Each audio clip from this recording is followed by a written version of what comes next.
Bonjour à tous. Être atteint d'un trouble psychique n'est pas une fatalité. Et même si 90% des malades prennent un traitement tout au long de leur vie, nombreux sont ceux qui poursuivent leur chemin, ont un travail en milieu ordinaire, d'autres fondent une famille, ont une activité et d'autres encore écrivent des livres. C'est le cas de notre invité Stéphane Cognon. Son combat, c'est de déstigmatiser les troubles de la schizophrénie dont il souffre depuis l'âge de 20 ans. Bonjour Stéphane. Bonjour. Merci d'être venu ici pour nous parler de toi, de ton livre aussi, Je reviens d'un long voyage, Candide au pays des schizophrènes, et de ton métier aussi, tu es médiateur santé-père, on en parlera dans un instant. On parlera également de cinéma et psychiatrie avec Stéphane, et il nous parlera d'un documentaire, Mon père, cet extraterrestre. On aura Annabelle qui viendra nous rejoindre également sur ce plateau pour nous parler d'insertion scolaire pour les enfants atteints de troubles autistique. Mais comme je le disais, on va commencer par toi, Stéphane.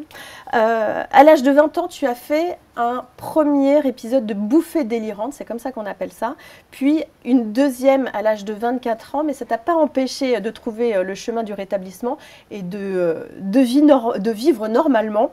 Est-ce que tu peux nous expliquer quels sont les éléments qui t'ont permis de retrouver le chemin de la raison? D'accord. Donc en fait, j'ai eu 2 bouffées délirantes, effectivement. Une première à 20 ans qui m'a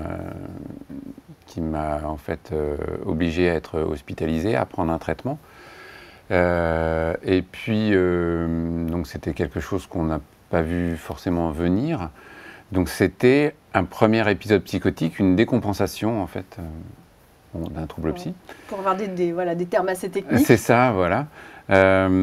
Et ensuite, à la sortie de cette hospitalisation, en fait, j'ai repris mes études parce que, en fait, on avait trouvé un traitement adéquat. Les symptômes que j'avais avaient disparu et donc je pouvais reprendre une vie normale, entre guillemets, quoi. Donc j'ai repris mes études et ensuite, quand on a 20 ans, 20-25 ans, on se dit qu'on ne va pas prendre des médicaments toute sa vie. Donc j'ai arrêté les médicaments enfin, un peu plus tard.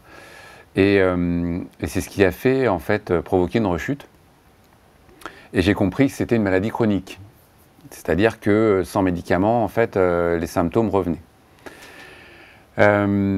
Il se trouve que, en reprenant les traitements, les symptômes positifs, voilà, pour reprendre aussi des termes techniques que j'utilise dans mon travail, on en parlera après, tu m'as dit. Et donc du coup, ces symptômes ont disparu. Par contre, ce qui est plus difficile, effectivement, ce sont les symptômes négatifs, qui sont la dépression, qui sont en fait le manque de motivation, etc. Et là, moi, ce qui m'a aidé, c'est de reprendre une activité, de reprendre les études. Bon, les études, j'en ai pas fait, j'étais pas très doué pour les études. Ouais, c'était pas ton truc. C'était pas mon truc, même à l'école. Enfin, ça a été compliqué, un peu chaotique, en fait, le parcours scolaire. Donc, c'était pas mon truc. J'ai fait un début d'école de photo, mais bon, j'aime la photo. Ça t'a passionné au début, puis finalement, tu t'es vite rendu compte que c'était pas non plus ton truc. C'est ça, et donc, j'ai pas percé dans la photo. Du coup, j'ai un papa qui ne m'a pas forcément considéré comme personne qui avait un trouble, donc finalement, qui était pas mal dans le déni en fait, de cette maladie, mais finalement, ça m'a aidé. Parce que il m'a en fait proposé de travailler avec lui, travailler dans son entreprise. Alors, c'était une entreprise de travaux publics, j'y connaissais rien du tout. Et il m'a dit, tu vas aller sur les chantiers. Il voyait que je me perdais un peu, en fait. Je me cherchais, enfin, voilà.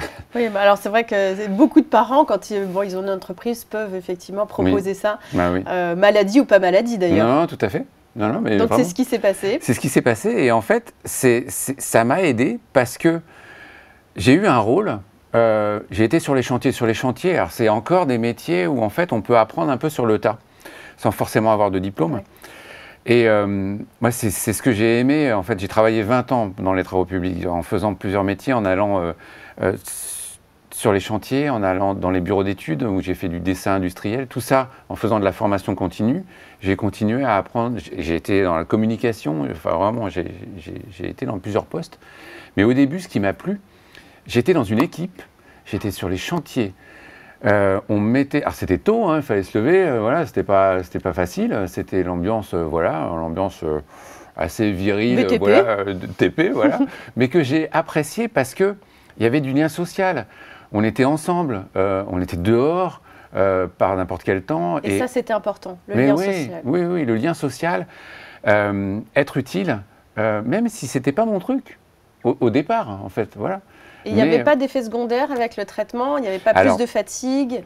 J'ai eu un premier traitement qui était, oui justement, enfin, pour reprendre des termes techniques, on expliquera les termes techniques, hein, c'est pas si technique que ça, c'est qu'il y a des médicaments de première génération, moi c'était des médicaments de première génération, il n'y en avait pas beaucoup, mais c'était les premiers en fait, des neuroleptiques ou antipsychotiques, qui fonctionnent justement sur ces troubles, sur ces hallucinations, délires. Et j'ai pris ça, et ceux-là, quand j'ai été hospitalisé, il y avait quand même quelques effets secondaires comme des tremblements, etc. Oui, puis ça cassait un petit peu. C'était un peu dur, ouais. Ça fatiguait, voilà. Et ensuite, quand j'ai eu une rechute, j'ai changé de médicament, je suis retourné voir ma psy.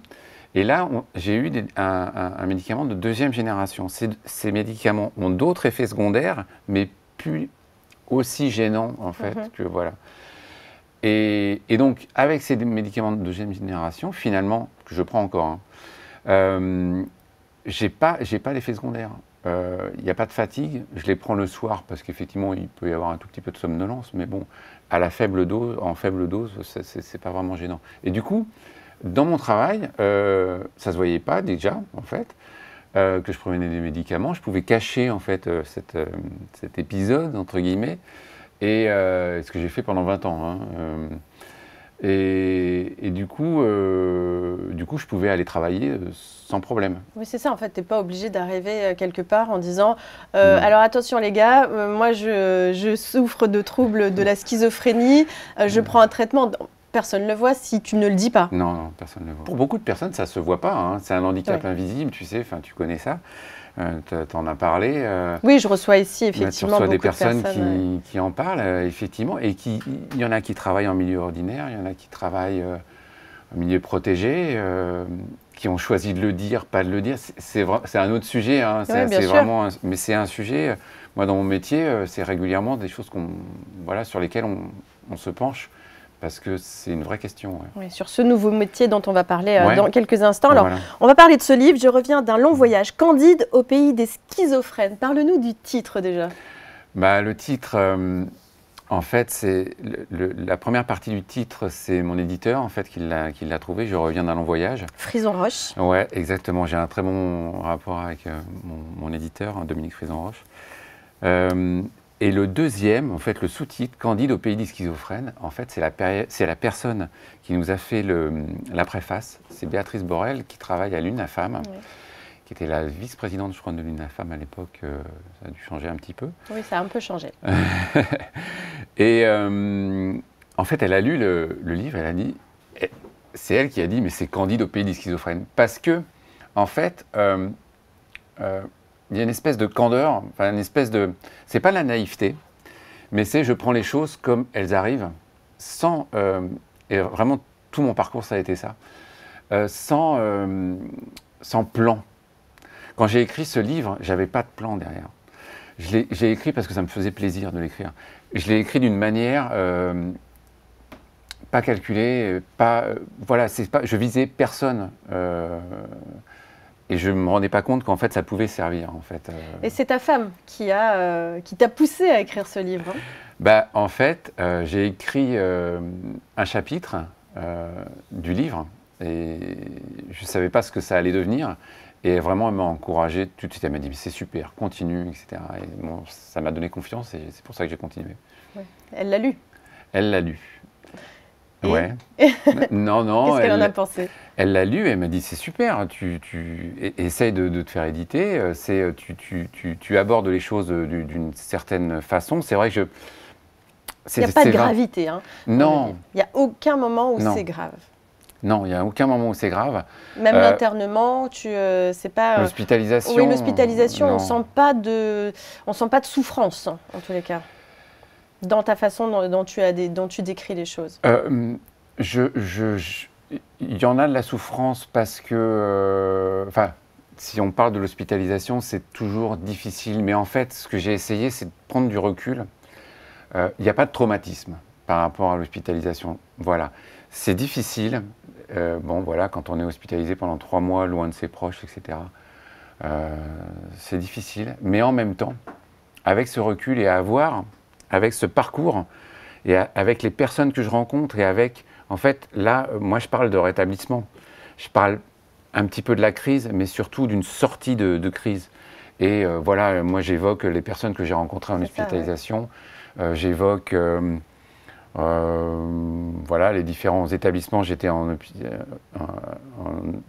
un établissement, un hôpital qui était en région parisienne, et ensuite j'étais dans une clinique. À Toulouse. Voilà, donc je raconte un petit peu les personnes que je croise, comment on est. En fait, j'ai la chance de me souvenir, de me souvenir de tout.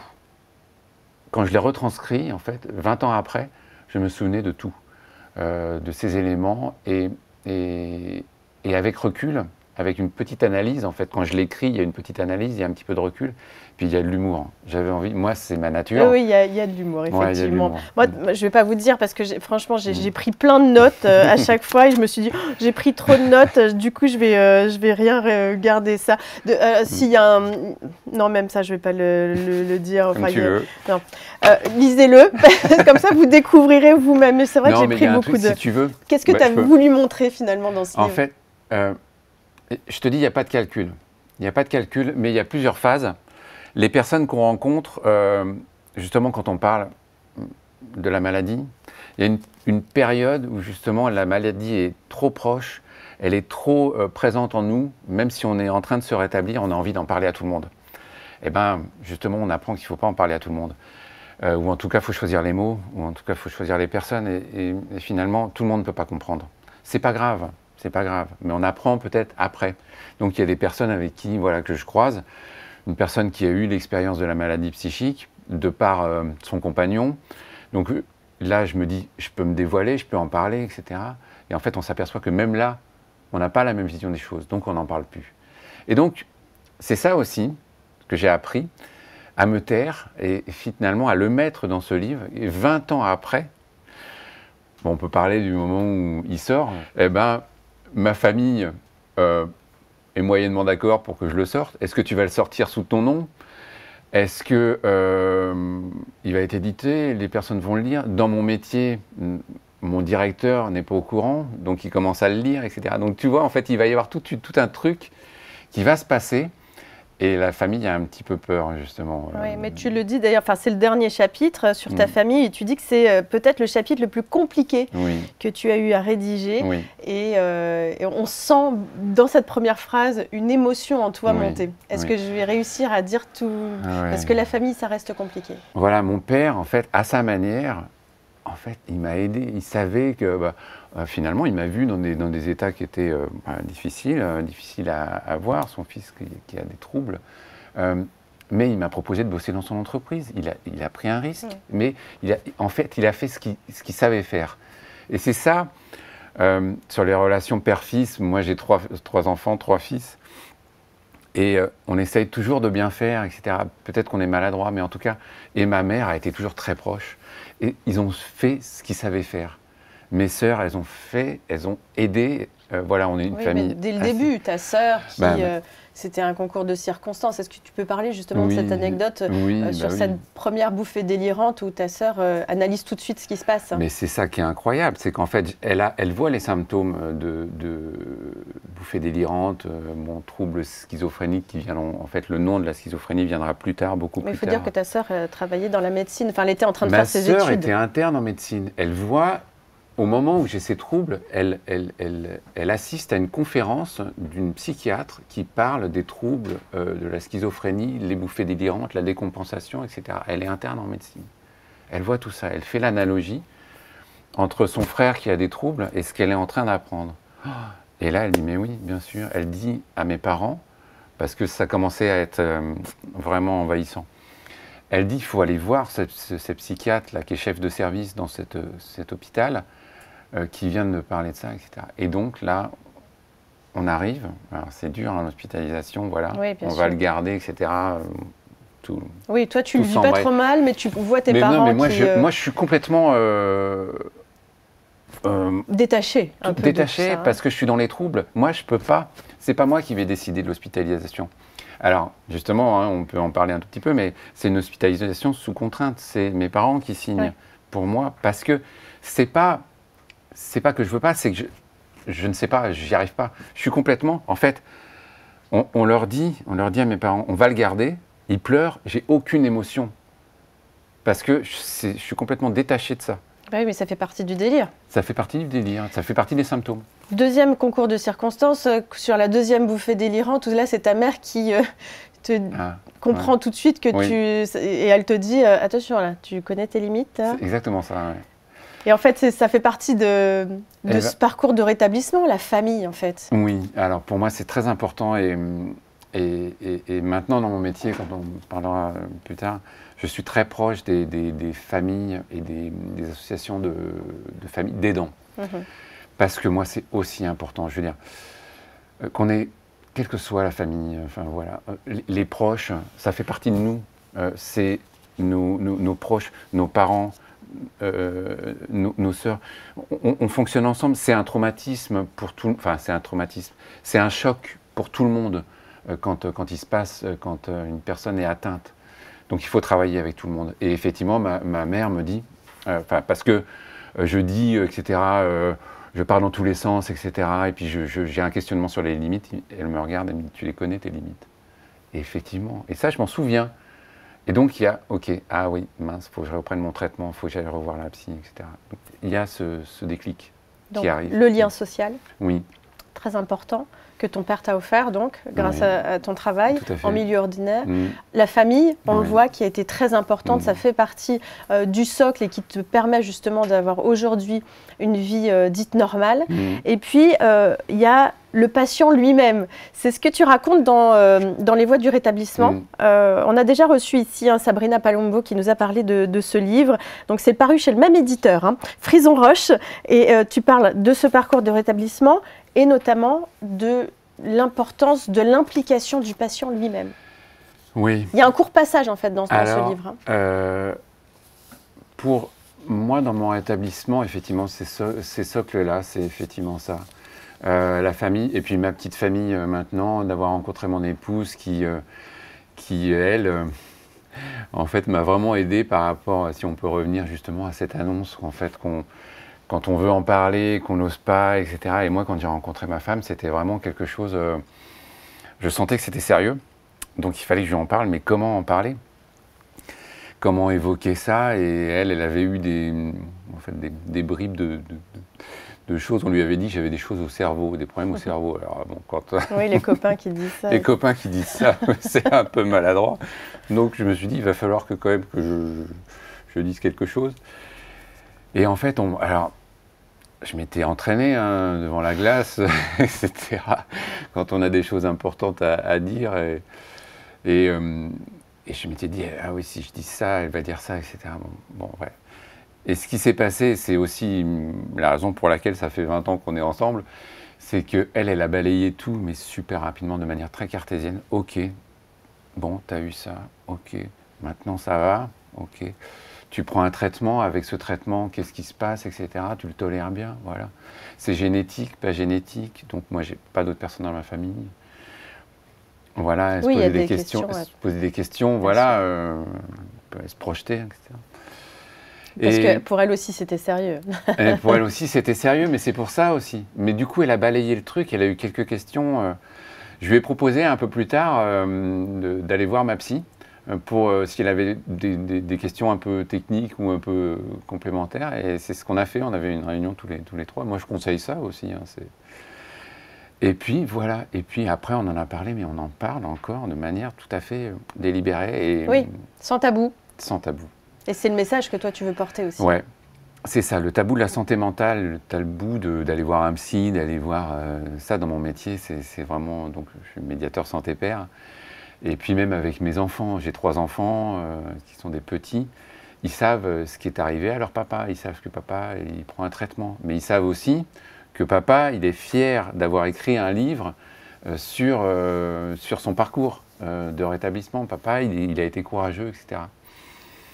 C'est une forme d'héroïsme aussi, à leurs yeux, j'imagine. Mais c'est ça. Bon, ils sont peut-être encore un petit peu jeunes. Oui, ils sont petits. Ils s'en rendront compte un peu plus tard, peut-être. Oui, oui. Mais c'est le fait qu'il n'y ait pas de non-dit, c'est très important. En fait, pas de secret de famille. Voilà. Moi, Partons sur des bonnes bases. Ouais, c'est ça. Je pense que c'est important. Je pense que même s'ils sont petits, 5, 8 et 11 ans, c'est des tout petits, hein, mais ils peuvent comprendre et on peut aborder, tous les sujets avec les enfants. Tous les sujets, c'est ça. Juste la manière de le faire. Ouais, c'est ça. On va revenir justement sur ce métier. Donc, ton papa t'a offert un job pendant 20 ans dans le BTP. Ça t'a beaucoup apporté. Et aujourd'hui, tu es médiateur santé-père. Raconte-nous déjà ce que ça veut dire et comment tu es arrivé à devenir médiateur santé-père. En fait, c'est mon éditeur, le premier, qui me dit, qui a fait un petit édito quand il a publié ce livre, qui me dit c'est dans la mouvance de la pérédance. Je me suis renseigné sur la pérédance. La pérédance, c'est en fait, donc moi je suis pérédant professionnel. La pérédance, PAIR, en fait, c'est quelqu'un qui a un parcours de rétablissement, qui a été malade, qui connaît tout ce parcours, l'hospitalisation, les traitements, le suivi thérapeutique, l'alliance thérapeutique, c'est-à-dire comment on s'entend avec le psy. Enfin, tu es un expert de par ton expérience personnelle. C'est ça. On a un savoir expérientiel. C'est un savoir qu'on a appris sur le terrain. Mon métier, donc je l'ai appris, hein, j'ai une licence en fait, médiateur santé-père, sciences sanitaires et sociales, option médiateur santé-père. J'ai appris pendant 1 an mon métier, parce que j'ai appris comment gérer mon savoir expérientiel. J'ai des notions, en fait, je sais animer de l'éducation thérapeutique du patient. Alors encore un terme technique. Éducation, c'est pas très bien vu parce que c'est plus de l'information, c'est plus un échange sur le savoir expérientiel.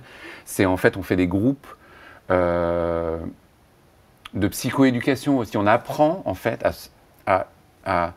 on apprend nos symptômes, les symptômes de la maladie, les traitements, l'hygiène de vie, et on apprend à être acteur, voilà, de notre rétablissement. Et ça, c'est super important. Quand j'arrive, on fait de la psychoéducation, donc on explique un peu la maladie, en tout cas on échange sur la maladie. On va en intra-hospitalier, vraiment dans les secteurs fermés ou secteurs ouverts, enfin autres. Et moi j'arrive en disant, je connais l'hospitalisation, j'ai été hospitalisé. Voilà, je sais ce que vous traversez, etc. Donc là, déjà, il y a un lien. Je vais avoir une écoute un peu particulière. On va se dire, ah ouais, quand même, il connaît ça, il est passé par là, etc. Donc, peut-être qu'ils vont se livrer peut-être un peu plus facilement, peut-être plus rapidement. Ça ne fait pas tout. Hein. Ça sert à quoi, en fait, de leur raconter ton expérience, justement? En fait, ça va servir à rentrer dans le vif du sujet. Ça va servir... j'ai cette expérience, je sais ce que vous vivez, vous pouvez me partager des choses, je peux vous en partager aussi. Dans mon rétablissement, j'ai quelques pistes qu'on peut échanger. Vous aussi, vous avez des pistes, vous connaissez votre pathologie. Vous aussi, vous avez des outils. On peut échanger nos outils pour le rétablissement. Voilà, en fait, c'est ça le truc. C'est avoir des petits trucs et astuces, outils dans notre établissement. Alors, il y a des choses qui se partagent un peu partout, là, sur la pérédance. Et il y a aussi l'insertion en milieu scolaire. Et c'est Annabelle qui va venir nous en parler. Elle est allée à la rencontre des Ulysse, c'est comme ça qu'on les appelle, avec des enfants qui sont atteints de troubles autistiques. Bonjour. Salut Annabelle. Bonjour. Je suis très contente de vous retrouver. Oui, alors moi, j'ai fait une petite immersion. Je suis allée découvrir les Ulysse. Alors, c'est quoi les Ulysse? Ce sont les unités localisées d'insertion scolaire. Alors, on ne dit pas les classes Ulysse. En fait, les Ulysse, c'est... Alors, on est en période maintenant de l'inclusion, c'est le grand mot. Donc, tout ce qui est... l'inclusion a été adoptée par le système éducatif en 2013.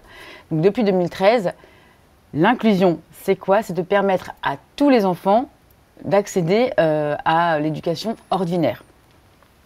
Oui, mais... Les Ulysse sont là pour les aider parce que, par exemple, là, vous allez voir dans le sujet, je suis allée voir les Ulysse autistes. Donc, ils ont tous des troubles du spectre autistique. Donc, effectivement, ils ne peuvent pas être toute la journée en milieu ordinaire. Ils commencent en milieu ordinaire et après, ils vont aller dans les unités Ulysse qui vont les prendre en charge pour faire des devoirs plus concentrés, avec moins de personnes autour d'eux. Avec Voilà. des AVS, comme on Avec les des appelle. AVS, voilà. En France, il faut savoir qu'on a 400 000 enfants en situation de handicap scolarisés en milieu ordinaire, ce qu'il n'y avait pas avant. Oui. Donc ça, c'est super. Et aujourd'hui, les Ulysse, il y a des unités, il y en a 8 814 en France. Donc c'est pas mal. Je vous propose de... 8014 établissements Seulement. proposant une section Ulysse, non, c'est ça 8000 sections Ulysse, c'est-à-dire des unités. Par exemple, au Touquet, là où on est allé, il y en a 2. Il y a en primaire et au collège. D'accord. Donc, je vous propose d'y aller tout de suite. Je vous emmène dans le Pas-de-Calais pour aller On voir. n'a même pas peur. Pour aller découvrir Charlie, Noé, Léon et tous ces petits bouts de chou qui ont été super accueillants. Bienvenue au Touquet Paris-Plage.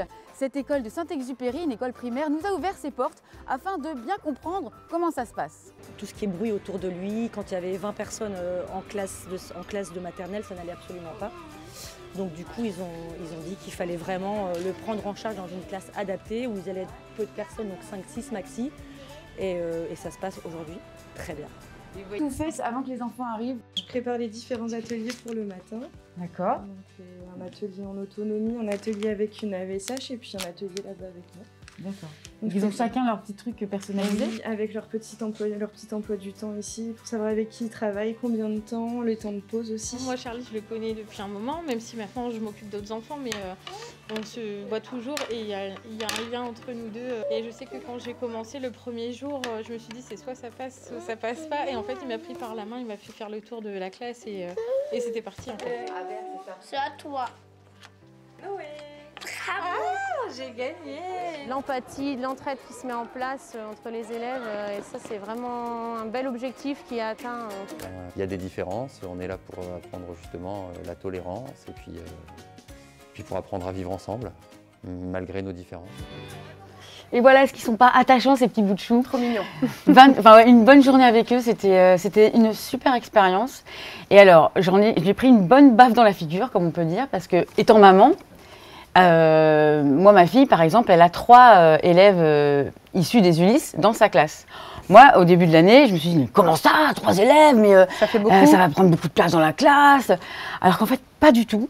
Et donc les réfractaires, on entend dans le sujet d'ailleurs avec le directeur, c'est souvent les parents et pas les enfants. Parce que les enfants, ils ne voient pas du tout la différence entre un autiste ou...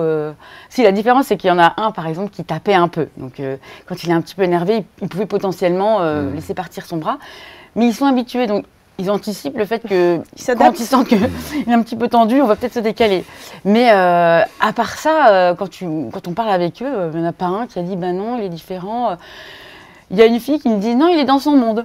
Voilà. Trop mignon. C'était bien. trop mignon. Il y a une vraie tolérance, une vraie bienveillance, une véritable Ouais. bienveillance de la part des enfants. Et surtout, il y a un suivi, parce que chaque élève des Ulysse a un projet personnel, projet pédagogique de scolarité. Ouais. Ils ont chacun un objectif, en fonction de leur pathologie, en fonction du rythme qu'ils ont. Parce que, par exemple, il y en avait 2 qui étaient en classe ordinaire pendant 3 jours, et le reste, le matin, ils étaient en hôpital du jour. Après, ils vont dans les Ulysse l'après-midi. Donc, tout est vraiment adapté avec un objectif Ça demande sur une l'année. vraie organisation. C'est un aussi, vrai... ouais. c'est un vrai Pour les Et parents. comment est-ce que les enseignants parlent de ces enfants-là aux élèves? Alors, dans le sujet, effectivement, on entend la maîtresse qui, au début, se posait la question donc, comment je vais annoncer ça aux élèves. Mais comme ils commencent l'année avec eux, eh ben, elle prévient, mais c'est dans le tas, quoi. Ils ne se posent pas la question. En plus, ils commencent au CP, là, notamment, c'était en CP. Donc, Parce que les enseignants n'ont pas ça dans leur formation. non. Alors maintenant, ça c'est inclus. Ils ont 25 heures de formation pour ça, justement. D'accord. Donc, il y a les AESH. Elles, ce sont les professeurs, disons, les accompagnants qui sont en unité Ulysse. Et il y a aussi les AVS. Donc, elles sont quand même bien entourées, les maîtresses ordinaires. Entre guillemets. Voilà. Ouais, mais ça fait partie de l'inclusion, hein, de toute façon. Ah C'est non, ce mais mot, c'est effectivement, qui est un petit peu, qu'on entend maintenant de plus en plus. Très, Mais c'est le vrai mot, c'est l'inclusion dès le départ. Et toi, tu le disais aussi dans ton rétablissement, d'être inclus dans le BTP, dans un Oui. milieu ordinaire, c'était très important pour Ah toi. mais oui, c'est super important de ne pas se sentir un peu mis à l'écart, un peu Marginalisé. Marginalisé, ouais, pour moi, ça a été vraiment une vraie chance. Hein. C'est d'être comme tout le monde. Et, enfin, là, je rebondis par rapport à ça. C'est vrai que oui, effectivement, les instits, elles ne sont pas forcément... moi, j'ai des super instits pour mes garçons. C'est vraiment incroyable. Il y a quand même encore des métiers à vocation, même si c'est compliqué. Oui, bien sûr qu'il y a de très bonnes non, mais ça demande... Mais effectivement, elles sont formées, du coup, dans leur apprentissage. Dans leur formation, pardon, elles sont formées justement à accueillir ce genre, ces élèves. Moi, ce que je pense aussi, c'est l'organisation des parents donc ils sont un petit peu en milieu ordinaire, un petit peu en HDJ, un petit peu autre chose, etc. Enfin, c'est quand même, pour les aidants aussi, c'est très lourd, mais heureusement, enfin, ça existe. Et maintenant, c'est vrai, ces enfants sont pris en charge et bon, et c'est drôle, effectivement, les autres élèves moi, je repense à mon fils, il est quand même, bon, il fait un peu de bruit quand même, il me dérange un petit peu, alors du coup, je vais changer de table, et puis quand même, donc en fait, mais en fait, ça fait partie du truc, quoi, c'est tout. Il est là, c'est pas, on va pas tout changer. Hein, c'est aussi un apprentissage pour les enfants ordinaires. Mais c'est pas mal, bien sûr. Et d'ailleurs, on se pose la question après, quand on sort d'une journée comme ça, on se dit, mais finalement, c'est quoi être ordinaire? Parce que, effectivement, il y en a un qui est un petit peu violent, l'autre qui répond un petit peu à côté, bon, effectivement, mais... Oui, l'un dans l'autre, ils ont chacun leur place, en fait. Dans l'absolu, tu en as qui ne sont pas identifiés comme ayant un trouble ou une pathologie et qu'on pourrait dire, il est un petit peu curieux, lui, quand même. Hein, c'est ça, en fait, c'est ce que tu veux dire. Oui, c'est ça. Et c'est vrai qu'après une journée comme ça, je me demandais, tiens, c'est quoi l'ordinaire? C'est quoi être ordinaire, finalement? C'est un autre vaste sujet. Mais alors, du coup, toi, quel est le dialogue que tu as, justement, avec tes enfants par rapport aux copains?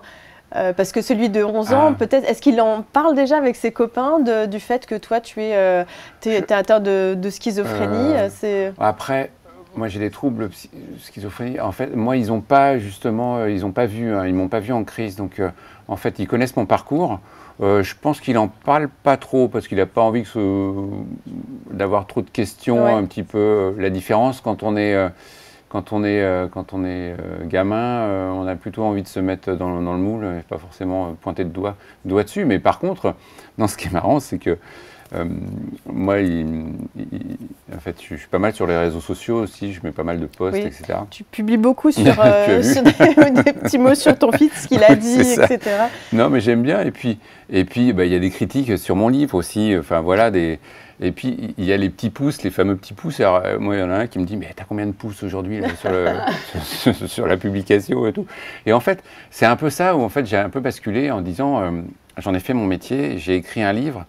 Et du coup, en fait, j'ai essayé de retourner le truc en disant « On peut en être fier. » Moi, j'en suis fier de mon parcours. Tu vois, on peut en être fier de son rétablissement. C'est pas facile. Il y a des moments qui ont été plus ou moins difficiles. Voilà, chacun sa pudeur, donc voilà, j'insiste pas trop là-dessus, mais ils le savent. Et donc, en fait, voilà, la schizophrénie, il faut faire attention parce que c'est tellement un terme galvaudé, on met tellement de choses derrière, enfin, on en parlera, enfin, t'en as déjà parlé, j'imagine, mais donc c'est un peu compliqué, donc il faut voir les termes qu'on emploie. Mais du coup, que papa ait des troubles psy s'en soit remis et qu'il prenne un traitement. Et puis ce qu'il en a fait, quoi. C'est ça qui est important. Qu'est-ce qu'on en fait de ça, quoi. Et ça, moi, dans mes parcours de rétablissement et avec les personnes que je suis, qu'est-ce qu'on en fait? Peu importe le diagnostic, qu'est-ce qu'on en fait maintenant? Et voilà, c'est dans ce rétablissement. On va rester un petit peu dans le sujet. Merci, c'était vraiment très sympathique, très émouvant de découvrir ça. Mais il y a un sujet long que vous pouvez retrouver sur bdmt.tv, donc sur les rencontres d'Annabelle avec ses enfants en Ulysse, on dit ça? En Ulysse, oui, en unité, Ulysse. Et non dans les classes Ulysse. Oui, merci de nous avoir corrigé. C'est comme on ne dit pas autisme, on dit trouble du spectre autistique. Oui, j'ai dit trouble autistique. Mais parce que c'est tellement large. C'est ça. Oui, c'est ça. Mais c'est comme ta maladie, c'est ça. Il y a différents types, différents profils. Exactement. Heureusement, on adapte maintenant les termes, parce que comme schizophrénie, il serait peut-être temps de changer le mot. Non, mais c'est vrai. Mais la schizophrénie, en fait, il y a un groupe de réflexion avec l'OMS sur le changement de nom de la schizophrénie. Et il y a toute une discussion qui dure depuis déjà, c'était avant le Covid, ça a démarré, Ah, bon, on n'est pas rendu. Hein. Non, on n'est pas rendu. Bah, peut-être qu'ils vont aller vite. Soyons optimistes. Non, mais c'est intéressant. Moi, je faisais partie en fait du groupe de réflexion. Et c'est important, peut-être qu'on peut essayer de changer le nom, mais surtout, si on change de nom, ça implique toute une vraie réflexion autour de la santé mentale et autour des troubles psy. Ouais. Si on choisit, c'est pas parce qu'on va choisir un autre nom que le lendemain il va pas y avoir un truc dans l'actualité qui va focaliser sur le nouveau nom. Ouais. Donc on va être reparti dans les mêmes. On va dire ça égale schizophrène. Mais non. Finalement, alors, ce qui serait intéressant, c'est que en parallèle du changement de nom, on parle du rétablissement. Voilà. Et moi, c'est ce que comme on parle d'inclusion et non plus d'insertion. Voilà. Tout est une histoire de termes, mais bon. Oui, mais on accompagne, il faut accompagner ces changements. Enfin, bon, je disais, on va rester un peu dans le thème père-fils, père-enfant, mais père, oui, c'est ça, P-E, accent aigu, R-E. C'est Stéphane qui va venir nous rejoindre pour parler d'un documentaire qu'il a découvert au festival Psymage en Belgique. Monsieur est allé en Belgique pour aller et tu vas nous parler de Mon père c'est extraterrestre. Oui, Mon père c'est extraterrestre. Bonjour Stéphane. Bonjour Stéphane. C'est un film d'1h20 finlandais qui est sorti en 2016 et qui est à la fois tendre, émouvant, intime, drôle. Le réalisateur s'appelle Einari Paakkanen. Alors voilà, excusez mon accent finlandais, mais à 12 ans, son père, qui est fonctionnaire des impôts, lui confie un secret. Il est doué de pouvoirs occultes. Il communiquerait avec le ciel. Il serait un médium. Il ferait le lien avec des entités supérieures, des extraterrestres. Et il serait également doué de pouvoirs de guérisseur. Il va se mettre aussi à soigner certains gens du village dans lequel ils vivent en Finlande. Et par moments, il a des flashs, des fulgurances, il parle directement avec les extraterrestres, il a de l'écriture spontanée, comme ça, il écoute et il parle. Et ce jeune enfant, Einari, à 12 ans, va rêver avec ce père-là, va devenir son plus grand disciple et va notamment se retrouver avec lui à attendre parfois dans une voiture que les extraterrestres arrivent. Bref, moi ce que je vous propose c'est de regarder justement le teaser de ce film, le résumé, et puis on en parle juste après. Un film qui propose donc un regard différent sur la normalité. Allez, on embarque tout de suite pour un voyage hors du commun. Voitko kysyä palo-olennoilta, onko mulla lupa tehdä tätä dokumenttielokuvaa? Me valo-olennot näemme tämän dokumentin tärkeyden sen avatessa ihmisten silmät toiseen todellisuuteen. Mon père, je trouve ça magnifique puisque je suis papa et j'ai aussi eu mes problèmes nerveux. Donc moi, comme je prétendais être prix Nobel de physique et que j'ai raconté ça à ma fille toute son enfance, maintenant, je m'en suis remis, mais alors je me dis, voilà comment ma fille a peut-être dû percevoir son papa quand il lui racontait qu'il allait être prix Nobel de physique, quoi, voilà. Donc c'est bien que j'en sois remis, mais voilà, maintenant ça me permet de prendre du recul et de mieux aborder ce sujet avec ma fille, peut-être, quoi. No nyt en just kyllä muistanut, että todennäköisesti joo, kyllä mä muistan. Le film est quand même assez remarquable, surtout, il est surtout très doux. Alors je sais pas si c'est les Finlandais, mais il est très doux. Et c'est vrai que c'est quand même l'histoire d'un fils qui veut s'adresser à son père et qui n'ose pas s'adresser à lui en sachant qu'il va perdre finalement son père imaginaire et son père idéalisé et que le roman familial va s'écrouler. Et comment après reconstruire un lien avec son père une fois qu'il sera plus dans la croyance délirante de son père. Enfin délirante si on veut faire la psychiatrie, mais en fait cet homme s'en sort très bien. Mun varmaan niin täytyy Veikolle kuitenkin sanoa, että mä en ehkä usko näihin juttuihin. Sä et ole siis koskaan sanonut sille, että sä et usko? Croire dans des choses qui n'existent pas, mais qu'est-ce qu'on en sait nous finalement? Ça interroge sur la normalité. Tout à fait.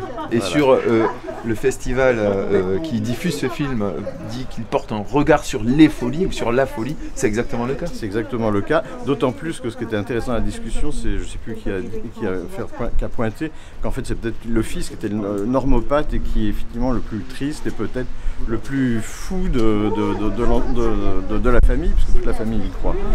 Heureusement que j'ai fait finlandais deuxième langue. C'est ça. Alors, non, pourquoi Inari, le réalisateur, fait ce film? C'est parce qu'avec le temps, il cesse de croire. Il a des doutes sur ça, en fait. Donc, il retourne donc 25 ans plus tard dans son village et il réalise ce documentaire. Il interviewe sa mère, sa sœur, il interviewe ses amis sur son père qui a cette relation à la fois avec les extraterrestres et qui est guérisseur. Son père, il est totalement intégré dans la vie du village. Il est normal, il n'est pas agressif, il n'y a pas de problème. Et finalement, c'est le réalisateur qui, par sa démarche, dérange. Son père ne dérange personne. Et c'est ça qui est intéressant, c'est que ça propose un autre regard. Il n'y a aucun diagnostic sur la maladie supposée du père. Il n'y a rien. Et ça interroge sur la normalité, donc c'est très beau, sur la relation père-fils, sur les croyances. Il ne faut pas oublier qu'on est en Finlande, ils croient beaucoup aux elfes, aux gnomes, et donc avec toutes ces histoires d'esprit, et sur le mystère qui entoure l'enfance et qui disparaît petit à petit en vieillissant. Donc moi, je vous conseille vraiment de regarder ce film « Mon père, c'est extraterrestre », qui parle d'ailleurs avec les extraterrestres. Et pour finir, Diderot disait, c'est un peu le résumé de ce film, « On risque autant à croire trop qu'à croire trop peu ». Et c'est ce que ce film raconte. Oui, c'est ce qu'on dit de ce petit garçon, qui est devenu adulte. Il est, il est presque normalopathe. Oui, c'est ce que dit le psy qu'on a rencontré et qui lui aussi organise un festival. Qui veut absolument, en fait, ce jeune homme veut absolument que toutes les choses soient cartésiennes. Il veut comprendre, il veut expliquer, il veut savoir si son père parle vraiment avec les extraterrestres. En fait, il est en train de se détacher à la fois un peu de son père et de ce mythe-là, et finalement, il s'interroge lui-même. Mais il en a souffert, visiblement. Oui et non. S'il en a fait un documentaire, c'est qu'il y avait quelque chose à Ce qu'il fait souffrir, c'est ce détachement actuel, c'est son interrogation, parce qu'il devient peut-être finalement à ce moment-là lui aussi un homme, et que voilà, peut-être il se positionne comme étant un père probable, et donc il s'interroge sur ça. Mais il n'en a pas souffert du tout quand il était enfant. Même son père était un héros, parce que c'était extraordinaire. Il était avec lui, il assistait à ses séances, il passait des nuits entières dans les voitures à attendre les extraterrestres, à regarder le ciel. Oui, c'est des moments inoubliables. Et même pour ses amis, son père était guérisseur, c'était fantastique. Donc, non, c'est ça, c'est ce moment charnière où 25 ans après, il décide de passer à autre chose. Et ce documentaire, c'est une façon de passer à autre chose. Et il n'y a pas vraiment de fin, il y a une acceptation en fait du fait que lui, il croit un peu moins à tout ça, et que son père il est comme ça, qu'il y a un état de fait, et que voilà. Mais c'est aussi passer de la magie de l'enfance à l'adulte aussi, de prendre conscience de certaines choses. Et peut-être qu'il va devenir papa lui-même aussi. Et c'est voilà, le film est à voir vraiment. Mon père c'est extraterrestre. Ça a été diffusé sur Arte, on peut le retrouver sur plein de plateformes de streaming ou même l'acheter. N'hésitez pas parce que c'est un moment magnifique. C'est traduit? Oui, c'est sous-titré. C'est mieux. Ouais, parce qu'en finlandais, première langue, c'est rare. C'est costaud comme langue. Qu'est-ce que tu penses de ce genre de documentaire? C'est super, c'est très intéressant. Et c'est sur la normalité, c'est surtout, moi je le vois dans mon métier, on ne va pas aller, pourquoi aller chercher des problèmes sur des personnes qui ont un diagnostic et qui finalement ne souffrent pas. Dès lors où, en fait, il y a une douleur et qu'il y a une plainte de la personne, effectivement, c'est là une demande, et c'est là où on va l'aider. Mais s'il n'y a pas de plainte, s'il n'y a pas de douleur, s'il y a un fait clinique, bon, voilà, là, il n'y a pas de diagnostic, on s'en fiche du diagnostic. Mais s'il y a un diagnostic qui est posé, mais qu'en fait, la personne vit avec ça, et s'arrange avec ça, et fait sa petite sauce de ça, pourquoi on irait l'emmerder, entre guillemets. C'est vrai qu'en voyant ce film-là, moi ça m'a fait écho à plein de gens qu'on a sur nos territoires, dans des petits villages, des petites communautés où il y a quelqu'un qui est autre. Il est autre, ou elle est autre, et il gêne personne. Et il fait partie de la vie de la communauté. C'est ça en fait. Toi, ton diagnostic justement, il a été posé assez tard, c'est ça? Et t'en souffrais pas en fait? Mais non, mais en fait, justement, ce diagnostic de schizophrénie, parce qu'il y a eu une rechute, en fait, donc il y avait bouffée délirante, rebouffée délirante, etc. Et en fait, ça a été au détour d'un rendez-vous, je me souviens même plus, c'est quand même incroyable. On m'a dit, en fait, c'est ma psy, vous avez compris Stéphane, c'est de la schizophrénie, c'est des troubles de la schizophrénie. Et en fait, comme j'avais complètement intégré ces symptômes et en fait que je m'en étais détaché et que les traitements allaient bien, finalement, ça a été quelque chose qu'on acte. Je vois justement, dans mon métier, pareil, on fait des retours diagnostiques. Il y a des personnes à qui on donne un diagnostic qui peut être assez lourd parce qu'on donne des diagnostics de plus en plus tôt maintenant. En fait, c'est un parti pris. Mais des diagnostics troubles du spectre autistique, schizophrénie, bipolarité. Mais où parfois aussi il y a des errances. C'est-à-dire que les personnes elles se sont dit, il y a quand même quelque chose qui ne va pas. Donc parfois, le diagnostic arrive comme une libération. Parfois, c'est difficile, parce que c'est des termes qui sont lourds et qui sont vraiment, qui ont un passé, quoi. Du coup, moi, mon rôle, en tant que père aidant, donc la psy va proposer, écoutez, il y a ce diagnostic, je sais que c'est difficile, en une séance, on n'aura peut-être pas fait le tour, mais un père aidant peut vous appeler pour faire un retour diagnostic. Et alors moi, j'appelle, ou je vois la personne, et je leur dis, moi aussi, j'ai eu un diagnostic, mais surtout, c'est ce que je disais un peu tout à l'heure, qu'est-ce qu'on fait avec ça? En fait, on ne s'arrête pas au diagnostic. On n'est pas que ça. Mais non, voilà, vous êtes avant tout une personne. Qu'est-ce qui vous gêne? Là, c'est ce qu'on dit. Qu'est-ce qui gêne dans le diagnostic? Qu'est-ce qui est douloureux? Est-ce que c'est douloureux? Est-ce que... donc du coup, moi, là où je propose justement de la rémédiation cognitive, de l'éducation thérapeutique du patient, dans le parcours de soins, on peut aller en hôpital de jour ou autre, enfin voilà. Et là, on va imaginer ce qu'on peut faire avec ce trouble psy. Pour la suite, le rétablissement, toujours, voilà. Et voilà, moi, c'est mon métier, c'est ce que je veux faire, quoi. Est-ce que tu es heureux aujourd'hui? Oui, très heureux. Tout le bonheur du monde est là? Oui, bah non, vraiment.